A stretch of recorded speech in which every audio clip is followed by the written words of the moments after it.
My name is Brenda Collins, and at my dad's 60th birthday party, my sister's son stood up in front of our whole family, pointed his plastic cup at me, and said I was just the sad aunt who buys love.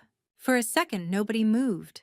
Then the room exploded into laughter. My sister covered her mouth like she was shocked, but she was laughing the loudest. My parents didn't say a word. A couple of cousins glanced at me, then looked away, like they didn't want to get involved. I just stood there holding a plate of cold chicken, feeling every giggle land on me like it was planned. My nephew kept going. He joked about how I always show up with gifts, how I throw money at everyone because I'm lonely, how I'd never had a family of my own, so I was trying to rent one. Someone actually clapped. Someone else said, "He's just being honest." I could have yelled. I could have told them exactly who was paying for his apartment, his classes, half the bills that kept this family afloat. Instead, I set my plate down, straightened my dress, and walked out of that church hall without saying goodbye. On the drive home, my phone buzzed with messages about how I was too sensitive and couldn't take a joke. I didn't answer any of them. I just kept repeating one thought in my head over and over. If they really think I'm just the sad aunt who buys love, they're about to find out what happens when I stop buying. If you've ever been mocked by your own family for the help you give them, stay with me. Hit subscribe, stick around till the end, and I'll show you exactly what happened when I finally treated them the way they treated me. Long before anything exploded, my life had already been orbiting around responsibilities no one else wanted to carry. I didn't notice the shift at first. It began slowly, almost quietly, like a draft that sneaks under a closed door until suddenly the whole room feels cold. I grew up in a small Midwestern town where everyone worked hard but rarely had enough to show for it. My parents were practical people, my mom clipping coupons every Sunday morning, my dad fixing things until they fell apart for the last time. Money was always a conversation spoken in half sentences. You learned early to read the tension in the room before anyone admitted something was overdue. When I left for college, I thought distance would soften those pressures. I imagined myself stepping into a life where I didn't have to think about electricity bills or medical deductions. But responsibility doesn't dissolve just because you move to another zip code. It follows you. It grows with you.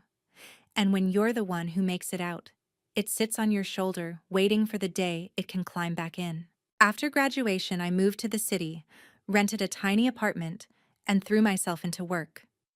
Every promotion felt like proof that I was finally building something stable. I didn't realize that stability is exactly what you become to everyone else first. The calls from home started gradually. My mom saying the car needed repairs. My dad hinting the insurance wouldn't cover a new prescription.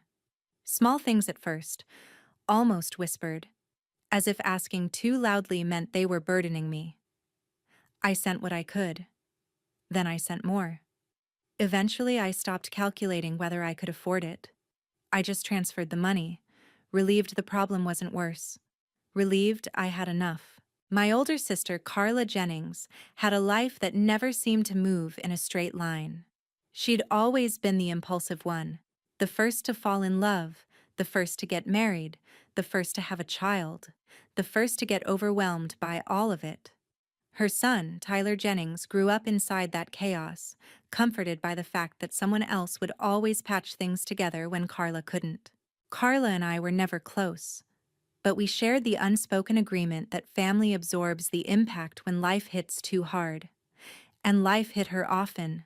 An overdue credit card, a medical bill she swore she'd forgotten about, a sudden layoff. Every crisis arrived like a gust of wind, and I'd steady the door before it slammed shut. Sometimes I told myself I was helping her stay afloat. Sometimes I knew I was the only one keeping her from sinking. Years passed that way, me climbing in my career, them balancing on whatever support I sent back. My parents' health wavered. Carla's finances cracked in predictable cycles. I became the safety net, stretched thin but never torn, because I didn't allow myself to break. It felt easier to be dependable than to watch everything collapse without me.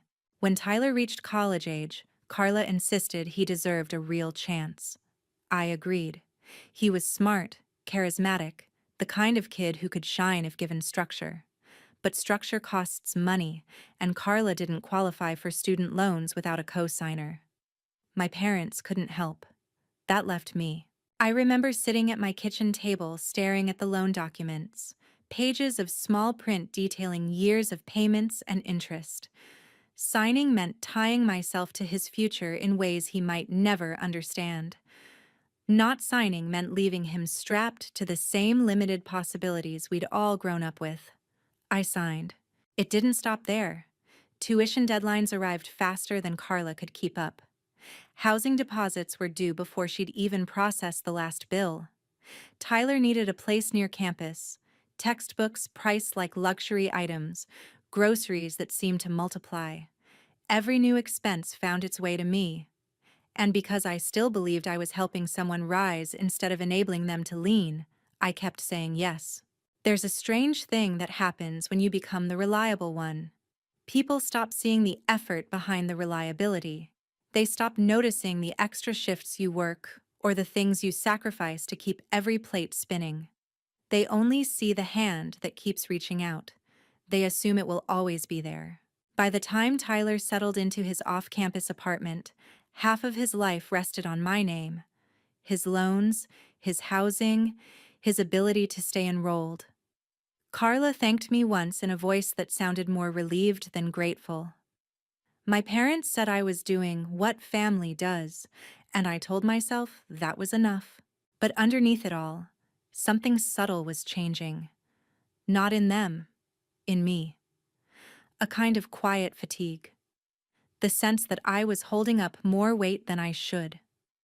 The realization that I had built an entire scaffolding beneath people who rarely looked down to see it. I didn't know it then, but every transfer, every signature, every responsibility I absorbed was forming the backbone of a lesson they would learn in the hardest possible way. And eventually, the day would come when I stepped back and let them stand on their own legs for the first time.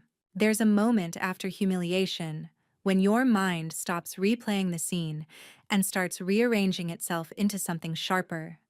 That shift came to me the next morning, not as anger, but as a clarity I hadn't felt in years, a realization that I'd been holding up an entire structure that no one else even tried to steady, and once you see something for what it is, you can't unsee it. I sat at my kitchen counter with a mug of lukewarm coffee, letting the quiet settle into the room. It felt like standing at the edge of a decision I had avoided for too long.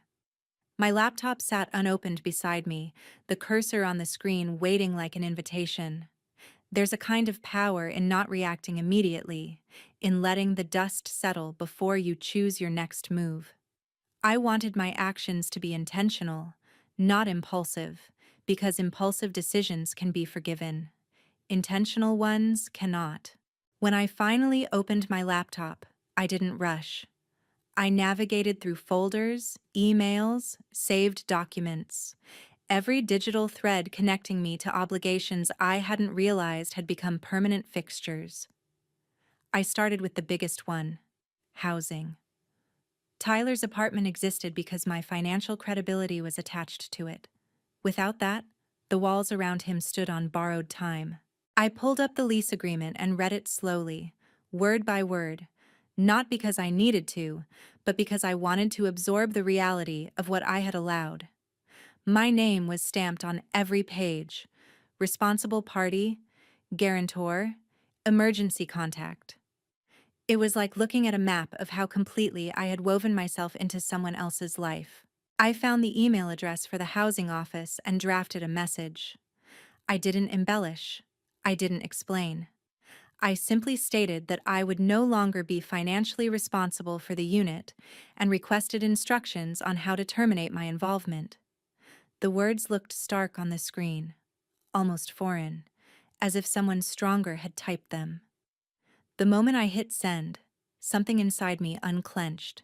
Next came the tuition payments. I scrolled through the autopay settings that deducted money without needing my attention. The rhythm of these withdrawals had become so normalized that I'd forgotten they were optional. It felt strange, freeing even, to click disable. A small confirmation box popped up, asking if I was sure. I didn't hesitate. The box disappeared and the page refreshed, blank where the schedule used to be. I leaned back in my chair and breathed. It wasn't triumph. It wasn't revenge. It was a quiet reclamation, the first deliberate step toward letting them live without the cushion I'd built beneath them. The notifications started almost immediately, not from my family, those would come later, but from the systems I had just altered. Housing acknowledged my request and informed me that a reassessment of eligibility would be triggered. The college portal marked the account as pending, a word that carried implications none of them were prepared for. I closed the tabs one by one, feeling the weight shift off my shoulders with each click. For years I'd convinced myself I didn't have a choice, that stepping back meant abandoning them. Now I saw the truth. They were never standing. They were leaning. And I had let them. I spent the rest of the afternoon moving through the house like someone relearning her space. I folded laundry, watered plants, wiped down the counters. Mundane acts that felt grounding. My phone stayed face down on the couch, silent.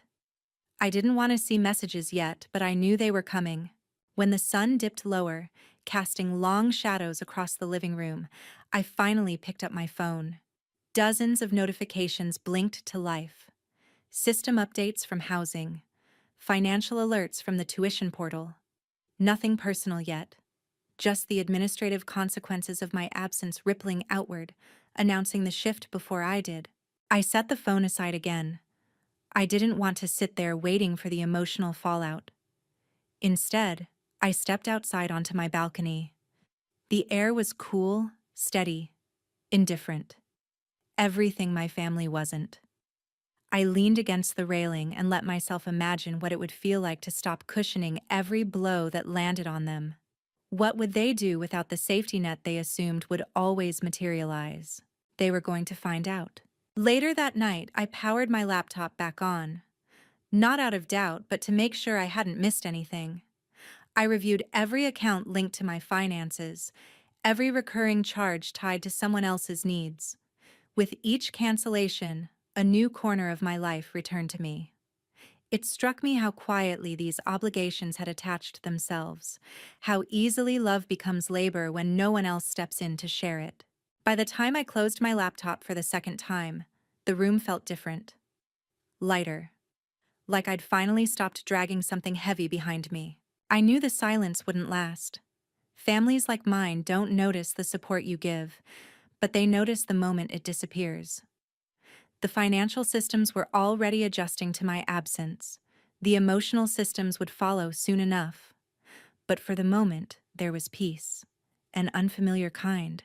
The sort that comes from choosing yourself after years of choosing everyone else. It wasn't revenge. Not yet. This was just the beginning. The quiet before the first ripple reached them. The shift didn't take long to reach them. It was almost eerie how quickly silence on my end turned into noise on theirs. Not the kind that comes from honest concern, but the frantic rustling people make when the ground beneath them tilts and they can't figure out why. The first ripple arrived mid-morning, a single vibration, then another, then a steady stream as if my phone had been shaken awake. I didn't reach for it right away. There's a small power in choosing exactly when to look at the things that once controlled you. When I finally picked it up, the screen glowed with the kind of urgency people reserve for fires they started themselves. Carla's messages were the loudest, her words read like someone sprinting, short, sharp fragments packed with panic and indignation. She didn't ask what was happening, she demanded answers. She insisted something must be wrong with the payment system, that I should fix it before it snowballs, as if a malfunction had made the world suddenly inconvenient. The entitlement felt so familiar, it almost made me laugh. Then came Tyler's notifications, each one pulsing with the boldness of someone who has never understood the value of what they receive. His tone swung wildly between disbelief and accusation. He wrote as if the universe had betrayed him personally, as if the disruption in his life couldn't possibly be the result of anything he'd done. There was something unfiltered in his words, the kind of raw frustration people show only when they're used to every safety net catching them. My parents' messages came last, not softer, but disguised as soft. My mom used careful phrasing, the type that pretends to soothe while still pushing. My dad kept his words clipped, almost businesslike, as if keeping emotion out of it made the situation more reasonable. Both tried to anchor their concerns in family responsibility. Neither acknowledged the imbalance that had been growing for years. I put the phone down. For a long time, I simply stood in the middle of my living room, letting the messages hang in the air like a chorus demanding attention. There was a time I would have rushed to fix everything, guilt rushing through me faster than logic. Not now. There's a difference between being needed and being used, and once you see it, you can't unsee it. As the days stretched on, their panic escalated. Carla called repeatedly. The ringing felt almost performative, as if each attempt was meant to signal her frustration more than her worry. Tyler doubled his messages, layering blame with self-pity. My parents shifted into their familiar pattern, guilt overlaid with reason, concern wrapped around expectation. I ignored all of it. Toward the afternoon, a new wave arrived, sharp and unmistakably rehearsed. Carla had switched tactics. She wrote as if she were above the chaos, as if she alone were holding the family together while I, apparently, unraveled it. She painted a picture where I was impulsive, emotional, irresponsible, the very traits she had embodied for years. It was almost impressive how quickly she rewrote the narrative, casting herself as the steady one. I recognized the tactic instantly. When people lose the pedestal they've built on someone else's labor, they claw at whatever they can to get it back. But I wasn't climbing down. I had stepped off. 2 days later, the messages changed tone again. Not softer, just strategic. Carla suggested we clear the air, phrasing it like an invitation instead of a demand. She wanted a brunch, neutral ground. Just the immediate family, she said. A chance to talk like adults. Everything about it felt calculated. Still, curiosity has its own pull, not toward reconciliation, toward clarity. I wanted to see what they would do when forced to stand without the shield of a group. So I agreed. On Sunday, I arrived at the small cafe she chose, a place with smiling photos of breakfast skillets pinned to every wall. The moment I stepped inside, I knew. There was no neutrality here. Carla wasn't alone. My parents sat stiffly at the end of the booth, hands folded like they were bracing for impact. And next to them, lounging with the confidence of someone who believed he was untouchable, was Tyler. The expression he wore wasn't remorse. It wasn't confusion. It was irritation, as if I'd inconvenienced him by forcing him to face the consequences he never believed would come. For a brief second, everything in me went still. Then something softened. Not in forgiveness, but in understanding. This was never going to be a conversation. It was an ambush disguised as concern, a performance meant to funnel me back into the role they preferred. Dependable, silent, absorbent. I didn't sit. I didn't speak. I simply turned and walked out. The same way I had walked out of that church hall days before. This time, though, there was no sting, no humiliation, only certainty. Behind me, I heard chairs scrape, someone calling my name, the clatter of silverware shifting across the table. But I kept moving. The air outside felt different, cleaner, lighter, like I'd stepped out of a room filled with smoke I'd never noticed until it cleared. Families often rely on rituals to restore order, a brunch, a gathering, a talk. But rituals only work when the people in them want to change. They didn't. and I was done mistaking their panic for love. The quiet after the brunch ambush didn't last. It never does when people who rely on you realize the leash they've been tugging no longer reaches. The shift began subtly, like a temperature drop before a storm, then surged into something fierce enough to rattle the calm I'd carved out for myself. It started the following morning, long before sunrise, when most of the city was still wrapped in darkness. A string of notifications stacked themselves across my phone in rapid succession. I didn't have to open them to know the tone had changed. Panic always comes first. Rage follows. This time, the messages didn't disguise themselves as concern. They came sharpened, deliberate, heavy with resentment that had clearly been waiting for a moment to surface.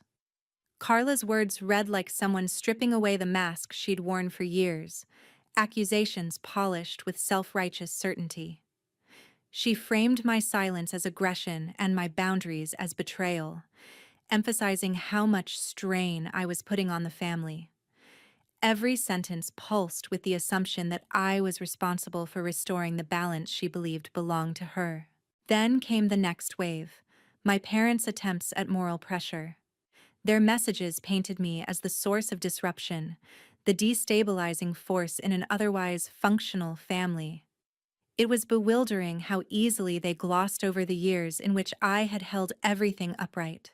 My absence was the only part they noticed. They reacted as if I had toppled something they built, not something I'd been carrying.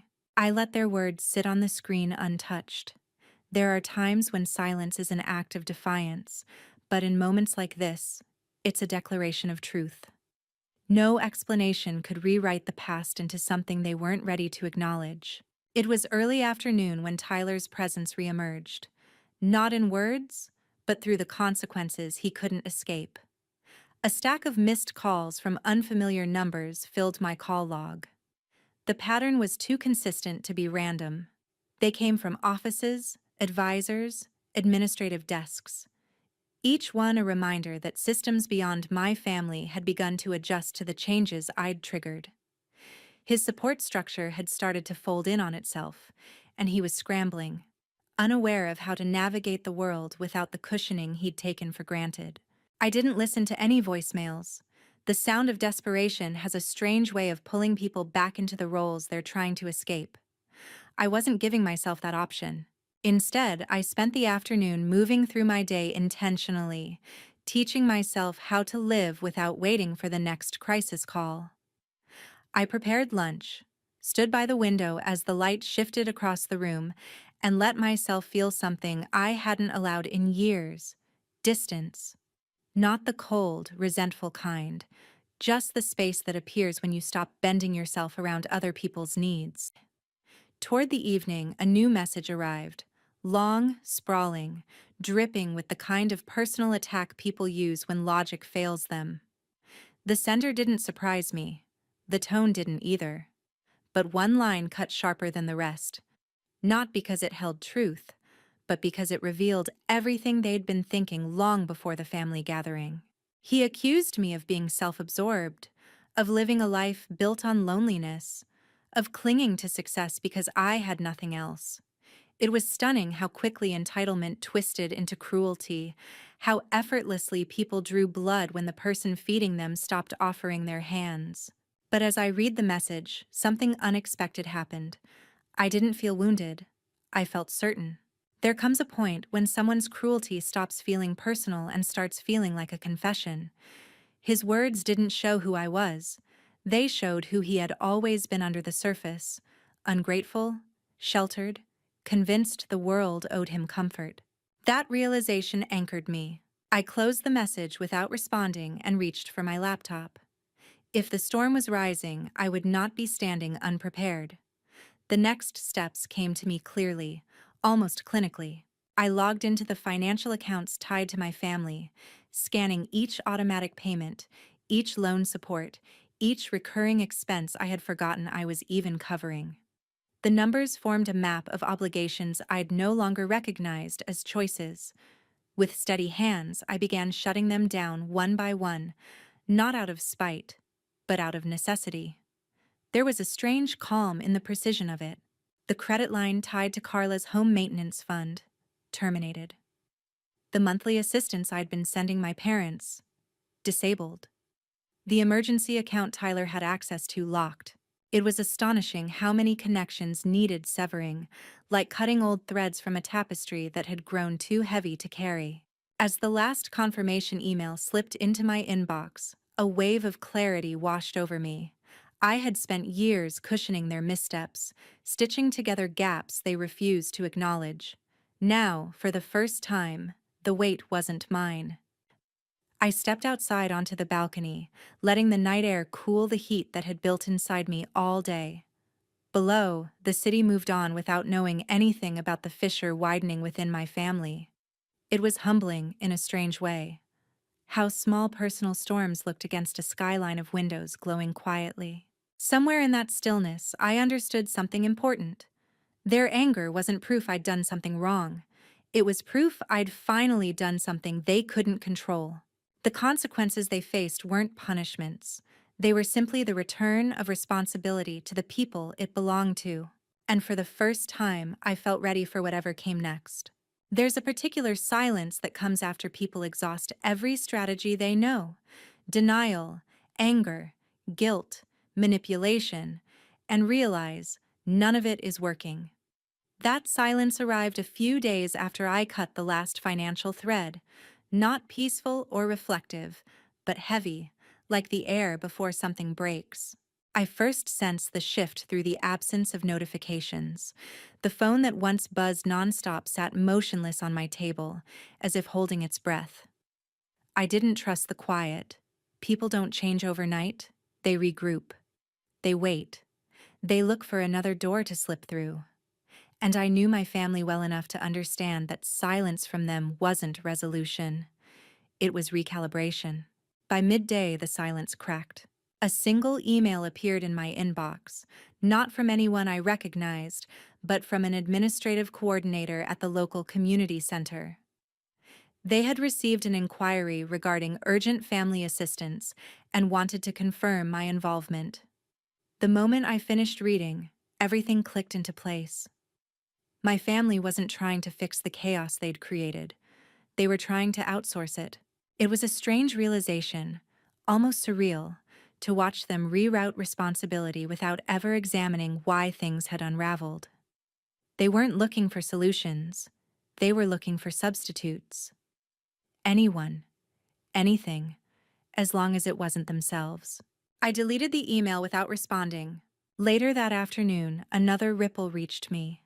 A distant relative I hadn't spoken to in years, someone who never remembered my birthday but always remembered family gossip, sent a message filled with concerned phrasing that didn't mask its purpose. My family had begun circulating a narrative, one that painted themselves as victims of an abrupt crisis and me as the catalyst. It wasn't surprising. When people lose access, they compensate by rewriting the story. Their version framed me as stubborn and impulsive, a woman overwhelmed by emotion, a daughter who had walked away from her responsibilities. What they left out, of course, were the years of quiet contributions, the countless sacrifices, the emotional labor no one had ever acknowledged. Selective memory is a skill they had mastered long before this. The message didn't bother me. What struck me was how predictable it all felt. How quickly dysfunction turns itself into a performance when the audience shifts. As evening settled, I stepped out onto my balcony. The sky was dimming, headlights flickering across the street in long, unbroken lines. I watched strangers move through their lives with an ease I hadn't felt in years. Somewhere inside that stillness, a question surfaced. Why had I ever believed their chaos was mine to manage?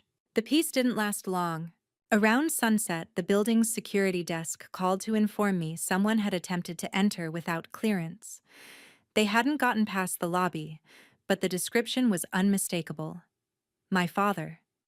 He had shown up unannounced, insistent and unprepared, leaning on the expectation that he could simply appear and I'd fall back into place. The guard said he eventually left, frustrated but composed. That didn't reassure me. My father had always presented calmness like a mask, meant to hide the urgency pressing beneath it. His presence wasn't about reconciliation, it was about control. I waited for the panic to rise, but it didn't. Instead, I felt something steadier: resolve. That night, I strengthened the distance between us. I disabled shared accounts I'd forgotten existed, removed my information from directories I hadn't checked in years, adjusted settings on systems that still listed me as an emergency contact. Every adjustment felt like tightening the seams of a boundary that had been fraying since the day I learned to put others first. The next afternoon brought a different kind of ripple. A package. No return label. No handwriting. Just a plain cardboard box sitting at my doorstep like a question waiting to be opened. I hesitated before cutting into it, already bracing myself. Inside were scattered pieces of my past: old birthday cards, thank you notes, small mementos I'd given to Tyler over the years. They had been returned without care, tossed together as if they were trash someone was trying to dispose of quietly. No explanation, no apology. Just a box of discarded history sitting in my hallway. For a moment, I stood completely still. Not hurt, just aware. This wasn't reconciliation. This was retaliation. When people can't reach you, they look for ways to provoke you. They try to remind you of your place in the hierarchy they've built. But the box did something they didn't intend. It clarified everything. I gathered each item, placed them back inside, and sealed the box with deliberate precision. Then I walked it straight to a donation center on my street. I didn't linger. I didn't second-guess it. I simply handed it over and felt something release inside me, the final thread snapping cleanly. That evening, as the light softened across my living room, I realized how far I'd come from the person who once answered every call, fixed every problem, absorbed every careless word. The distance between who I was and who I had become felt vast, but not lonely. For the first time, the quiet around me didn't feel oppressive. It felt earned. They wanted a version of me who would bend until she broke. They weren't getting her back. And I wasn't done walking away. There comes a point when the world stops shaking and the dust finally settles, revealing what's left after everything collapses. That moment arrived quietly, not with another message or a knock at my door, but in the stillness of a morning that felt strangely weightless. It was the first time I sensed that the chaos circling my family had begun turning inward, closing around them instead of reaching for me. The first sign came through a brief note forwarded by my building's office. A representative from the student aid department had attempted to confirm financial responsibility for Tyler's account and received no answer from my family. Without support, his enrollment took a sharp downward turn. The file attached summarized academic withdrawal procedures and loss of eligibility. I didn't open the details. It wasn't my story anymore, and whatever consequences fell, they belonged to him now. Later that week, a neighbor mentioned seeing someone pacing outside the building, frustrated and restless. She described a young man with a defeated posture, clutching something tightly. I didn't need a name to understand who it was. The image lingered in my mind longer than I expected. Not out of guilt, but recognition. Some lessons demand discomfort. Some realizations only take shape when the safety net disappears. My parents remained silent. Not the angry, echoing silence from before, but something hollow and resigned. The kind that settles in when people realize the tools they once used to control a situation no longer work. Their absence felt almost unfamiliar. For so long, I had lived in constant reaction to their needs, expectations, and disappointments. Now, their distance felt like an empty room I no longer needed to fill. Carla's unraveling reached me through indirect channels: small fragments from extended relatives, a passing comment from an acquaintance, whispers carried through the loose web of people who enjoy attaching themselves to family tension. Her polished facade had begun to crack. Without my financial cushion supporting the household she curated so carefully, responsibilities piled up faster than she could distribute them. Bills surfaced, repairs stalled. Obligations she used to ignore now demanded attention. It was the first time she had ever been forced to stand without the invisible scaffolding she assumed would always be there. None of it brought me satisfaction. It simply confirmed the truth I had avoided for years. People don't appreciate foundations they never realize they're standing on. One afternoon, as winter light spilled across my living room, I opened a blank notebook. Something I hadn't done in a long time. I wrote down the names of the people I had been supporting. Not out of resentment, but clarity. Seeing the list on paper made the weight measurable, visible. And beside each name, I wrote one quiet sentence. Not mine to carry anymore. A strange peace washed over me. In the evenings, I took long walks through my neighborhood.